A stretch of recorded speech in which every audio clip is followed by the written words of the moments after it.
Et c'est la fin de la première partie du Journal Afrique. Tout de suite, place au MAG.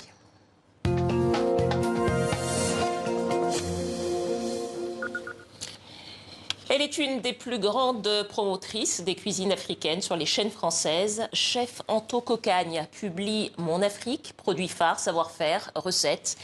Et elle est avec nous ce soir pour parler des repas de fête. Chef Anto Kokagne, bonsoir. Bonsoir. Soyez la bienvenue sur le plateau du Journal Afrique. Je suis très heureuse de vous recevoir avec moi ici.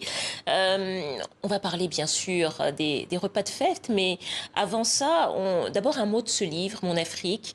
C'est un livre de recettes, mais pas seulement. C'est un livre de recettes, mais pas seulement. C'est vrai que depuis 2018, je donne pas mal de cours de cuisine africaine sur Paris. Et notamment, mes participants avaient pas mal de questions. Et c'est un livre qui répond un peu aux questions que ces participants se posent, notamment comment choisir les produits, comment faire certaines techniques. Est-ce que nos épices africaines, on peut les utiliser dans des recettes qui ne sont pas africaines? Comment doser, comment choisir? Et puis souvent aussi à quoi ça ressemble, parce que beaucoup de produits, on les connaît de nom, mais on ne sait pas forcément à quoi ça ressemble. Et suivant les pays, c'est pas forcément présenté de la même façon. Donc c'est un livre qui s'adresse à ceux aussi à ceux qui ne connaissent pas les cuisines africaines et les produits africains. C'est un livre qui s'adresse à ceux qui ne connaissent pas, et c'est un livre qui s'adresse aussi à ceux qui veulent redécouvrir les produits de chez nous. Les produits de chez nous, y compris d'autres pays dont on ne connaît pas forcément les produits d'elle. Alors, je précise que vous avez fait une grande école hôtelière en France, dont on ne citera pas le nom pour ne pas faire de publicité, bien sûr. Est-ce que, quand vous étiez en études, vous saviez déjà que vous souhaitiez travailler avec les produits africains? Est-ce que vous avez eu la possibilité de le faire pendant vos études, ou c'est après que vous avez dû développer ça et réinventer finalement des recettes et des plats? Alors, mon projet de base, c'était, après mes études, de rentrer au Gabon et de retravailler les produits de Gabon de façon moderne. Ça, c'était vraiment, depuis que j'étais toute petite, c'était vraiment ça le projet. Après, la vie a fait que je n'ai pas pu travailler au Gabon, donc je suis revenue en France.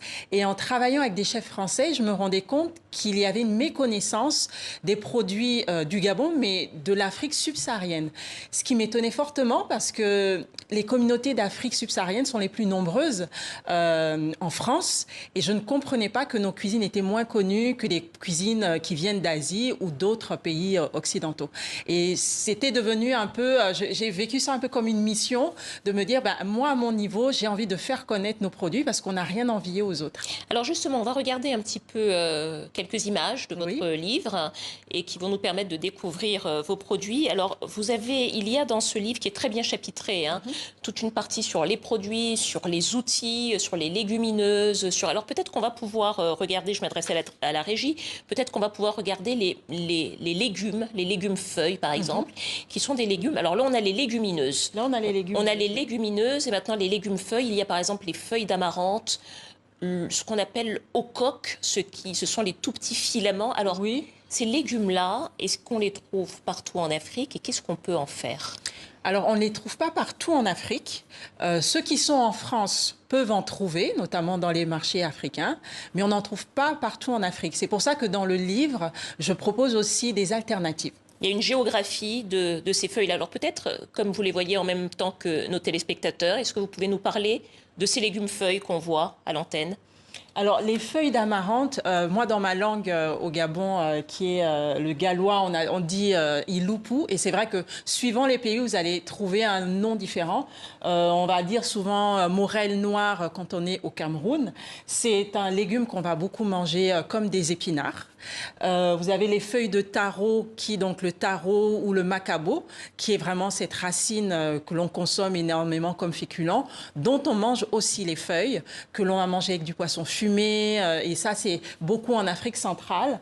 Vous avez le nkumu au coq ou fumboa qu'on trouve aussi en Afrique centrale, qui sont ces feuilles-là qui sont très finement émincées, qu'on va manger avec de la sauce arachide, notamment. On va manger aussi avec l'huile de palme rouge. Vous avez les feuilles de patates douces. Là, c'est beaucoup plus en Afrique de l'Ouest. On va manger les feuilles de patates douces. Pareil pour les feuilles d'oseille de Guinée. Alors ça, j'en ai retrouvé en Afrique de l'Ouest, en Afrique centrale, mais aussi en Afrique de l'Est. Alors, il y a les feuilles qui manquent, comme par exemple les feuilles de gombo, les feuilles qu'on appelle mboma au Togo, les feuilles de manioc, qui sont les plus communes, qu'on retrouve un peu partout sur sur le continent et qu'on peut agrémenter aux sauces qu'on veut, parce que feuilles de manioc, vous allez en trouver avec le lait de coco à Madagascar. Quand vous allez au Sénégal, étaudier, là, ça va être mélangé avec de la poudre d'arachide blanche. Nous, au Gabon, on va le manger avec de la pâte d'arachide. Donc après, chaque pays, chaque culture vont l'agrémenter un peu à sa façon. Voilà, et donc vous faites le tour des légumes-feuilles, des légumineuses, des outils. C'est vraiment une bible des savoir-faire et des recettes africaines. Alors, puisque les repas de fête arrivent d'ici quelques jours, chef Antou, on a quand même très envie de savoir ce que vous allez faire avec tout ça. Ce que vous allez pouvoir concocter comme repas de fête. Et d'ailleurs, je vois que vous nous avez apporté quelques petites choses. Oui. Qui sont faites avec des produits africains. Qui sont faites avec des produits africains. Alors, le gâteau classique qu'on a pour les fêtes de Noël, c'est la bûche. Et le but, c'était de se dire, qu'est-ce qu'on peut faire comme bûche lorsqu'on a des produits de chez nous. Donc là, c'est une bûche au bissap, où on va utiliser le bissap comme colorant pour notamment la poudre pour le bissap, gâteau. C'est-à-dire le jus. Les calices, alors il y a déjà la feuille, les calices, donc les fleurs, les calices d'hibiscus que l'on va aussi réduire en poudre, qui vont jouer le rôle d'un colorant naturel, mais aussi l'infusion de ces calices-là dans de l'eau avec des épices qui vont nous permettre d'imbiber aussi notre biscuit.